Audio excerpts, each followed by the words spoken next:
playing the stock market. It's a future buy. We hope next year they come close to making the playoffs. We hope the year after next they're in the playoffs and they're doing well. So the Bulls, it's a future buy. With the Cubs, we're fortunate in our cluster that we have a number of different formats. We reach over 4 million people a week, CUME, throughout. So we promote the hell out of it. You know, Cubs on the Score, social media, on air, and we use all our platforms and all our different formats. So that's how we get word out. And then obviously we bang our own drum on our station. Home of the Cubs, pregame, tomorrow at 12:15, and we take advantage of our CUME. But the other great thing is, we take advantage of the CUME of our other stations in the market.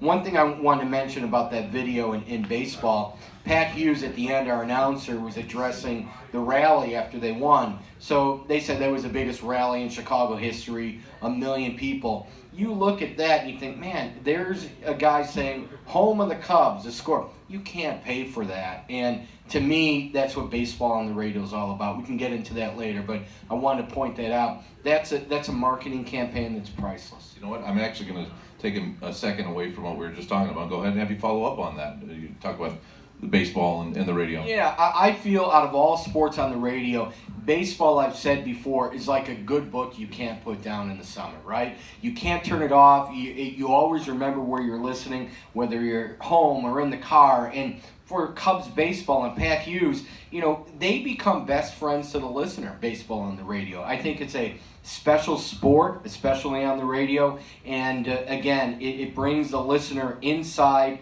the ballpark. You hear the excitement. And the World Series, I was very fortunate to be there, Game 7, in our booth producing those games. And to hear Pat Hughes say the Cubs won the World Series, it was incredible. That was just me. Nielsen told us afterwards it was the highest rated event ever in Chicago radio history. And it was incredible. Those are the kind of experiences, by the way, when you talk about money made in radio or whatever, it's those kind of experiences that they could never take from you. Ryan? Yeah, it is a great, ratings winner. Major League Baseball in almost every city, with the exception of Miami, where no one gives a damn about the Marlins, and they get a nice big fat 0 during their play-by-play on their flagship. But I've worked in other markets where we've had Major League Baseball play-by-play. The real trick is you have to find a way, besides obviously monetizing those great numbers you're getting during the play-by-play, it's taking that CUME and being able to turn it into a rising tide in Monday to Friday, 6 a.m. to 7 p.m. And what I found is that unless your team is good and you're making a run, that's going to be a challenge. I mean, John and I worked at the same radio station in Kansas City. John was a program director, is the PD at 610 Sports Radio, and was there when the Royals went to the World Series 2 years in a row. Thank you for that, Ryan. When I was there, they were losing 95 games a year.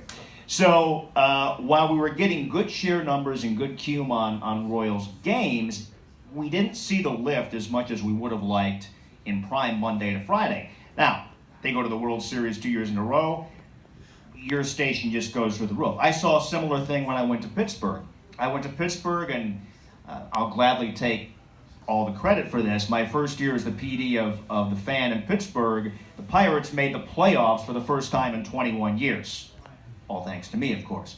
And a station that was predominantly top 5 with men became top 2 in every demo, including women. So when you have a good team and a team that's making a run, that's what, and Mitch, you saw it last year with the Cubs, it is priceless because that tide will rise all across the front. And I'll echo what you guys are saying. The problem is that other side, those bad teams, those perennial bad teams where you're stuck in, you throw either a lot of, let's face it, the resources are tough. You have a lot of man hours. You have blood, sweat, and tears. You have a lot of financial terms thrown into it that you have to try to make up. So when you have a bad team, you're screwed in it. The problem then is what you want to try to do, and again, I love play-by-play. I think it's when we talk from the broadcasters that were in here, that's where, 8 times out of 10, when you have a student that's in college going, I want to do those games. How many of those do you have on staff where you're like, this is what I want to do. I'm going to do play-by-play. The problem is you have to find that perfect balance of where is it profitable when it's not. Because right now I can take out my phone and Comcast watch a game, on NBC Sports Network watch a game, Fox Sports Midwest, I can watch a game. I can do things in technology nowadays. It's there is one thing to history, and in St. Louis we have Mike Shannon, but when Jack Buck was doing games there, you can't replace those guys. Now, God forbid, when that starts turning over, it's a different style. They don't have the connection of it, and I think that's kind of the tough part is when you have those legendary figures that make to it. Yes, it's more of that feel good. When it's just a product and it's not a good product and you're dealing with this and you're dealing with headache, dealing with expenses, and then sales isn't enthusiastic about it, that's where it becomes more of a hard sell and could not only hurt you with that, it hurts you on your Monday through Friday in your prime time because you don't have the budget, you don't have things like that because you're throwing money in just down a well trying to make up for it. Here's one thing. The only thing I would disagree, we're fortunate in Chicago with the Cubs, Pat Hughes. I think he's a future Hall of Famer, Ford Frick Award winner. I truly think he is, top 3 in all of baseball. He's going to retire, I would guesstimate, in the next 3 to 5 years. We're going to replace him with a great announcer. But I think in play-by-play on the radio, people are going to listen. I'm not going to say no matter who you put in there, but if the team is winning, they're going to listen. It's like the White Sox. I was with the White Sox in the radio for years. When they sucked, nobody listened. When they were winning and went to the World Series, ratings through the roof. They do not have a very good play-by-play guy, Ed Farmer. He's a good color analyst, but he's a terrible play-by-play guy. So I think baseball, baseball on the radio, it's about winning. People listen when they're winning. Cardinals might be a little different, but I think people listen when they're winning.